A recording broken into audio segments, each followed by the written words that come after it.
Salut les gens! Aujourd'hui, j'ai plusieurs actualités pour vous. J'espère que vous allez bien. On est mercredi. Premièrement, je vais vous parler de deux choses concernant ce qui s'est passé à Oshéaga en fin de semaine. Également des actualités sur la chanteuse Demi Lovato. Pour suivre ensuite sur une actualité concernant le film Bad Girl qui était censé sortir prochainement. Et terminer sur Tomb Raider qui a des développements sur le prochain jeu qui s'en vient. Donc, ne manquez pas ça après la pause. Depuis Laval, Québec, bienvenue sur Groove Station Canada TV. Musique, culture, sport, actualité, ça se passe ici. Groove Station Canada TV, c'est votre TV. Donc, en fait, à Oshéaga, en fin de semaine, il s'est passé plusieurs choses, mais un chandail d'un des artistes a semblé enflammer la toile. Ce qui s'est produit, c'est que le rappeur Slowthai portait un chandail figurant une croix gammée dessus, ce qui a choqué plus d'un spectateur vu les événements politiques et culturels et historiques reliés à ce symbole.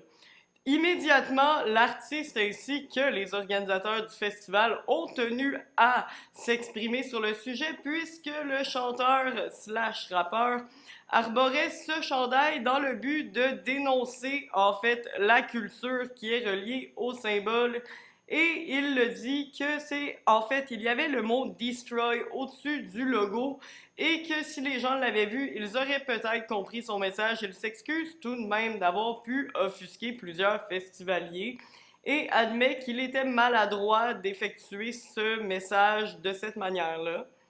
L'autre nouvelle qui concerne Oshéaga, en fait, ça concerne le GRIP, qui est un organisme qui était présent sur les lieux du festival pour tester les substances amenées par les festivaliers.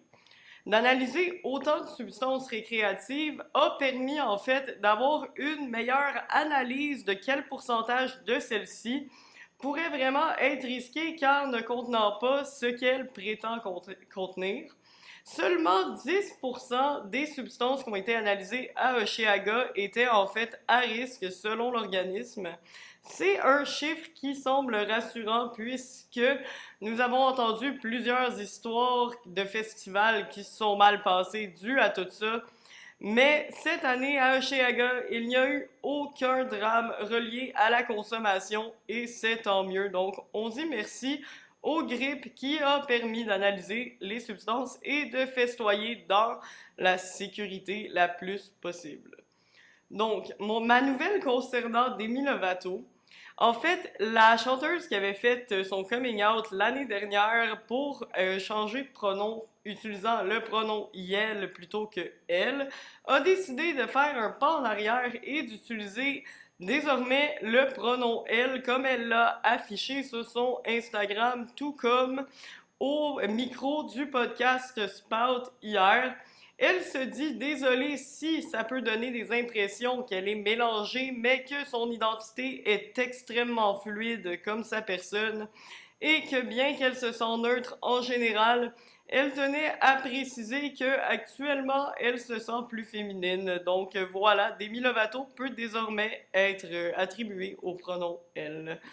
Troisième nouvelle, ça concerne le film Bad Girl de Warner Bros. Qui était censé sortir très bientôt. Et en fait, il a été annulé suite aux projections privées du film car il ne marcherait seulement pas.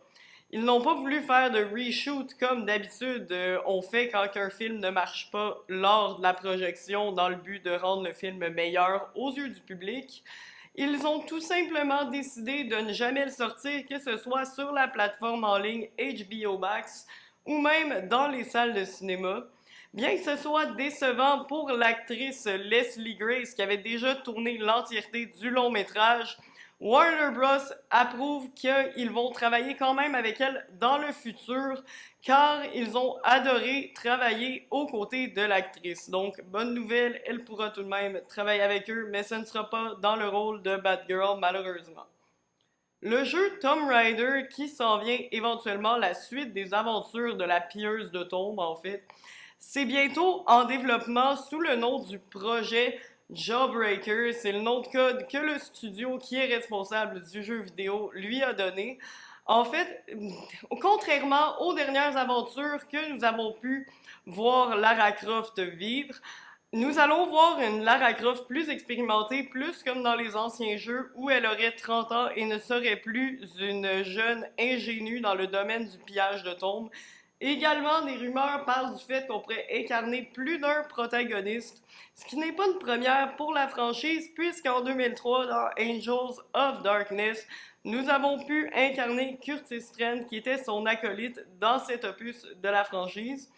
Tout le monde qui aime la saga Lara Croft a bien hâte d'en découvrir plus, mais semble-t-il que c'est pour bientôt, car c'est vraiment le projet qu'ils veulent mettre en avant. Donc, pour terminer, vu qu'Ahmed est pas là, j'ai un petit segment OBNL pour vous.